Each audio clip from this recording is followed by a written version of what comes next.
Guys, nangyayari ba sa Epson L360 niya yan? Ito basic lang ituturo natin sa inyo guys. Okay, pagdating sa dulo, di na ng ilang segundo bitawan.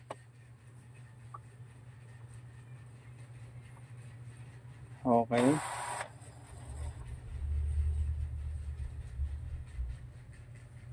Ayun na. Mano na siya. Tapos, try natin.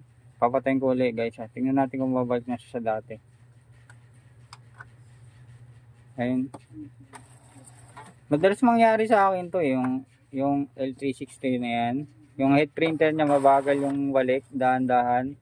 Pagdating dito, i-push nyo lang ng mga ilang segundo sa kanya bitawan para rumilis. Mabilis na siya babalik. Diba? Basic lang yan guys. Ayan. Yung ginagawa nating tutorial na yan guys ay ano lang yan, pansamantala lang yan guys. Hindi yan yung makakapagpabago ng sitwasyon pag nagloloko yung printer. Yan lang yung mga basic na pwede natin gawin in case na kailangan natin gamitin yung ating printer. Okay guys, sana nakatulong sa inyo to. Ayan. Ulitin ko lang uli para medyo mabay video natin.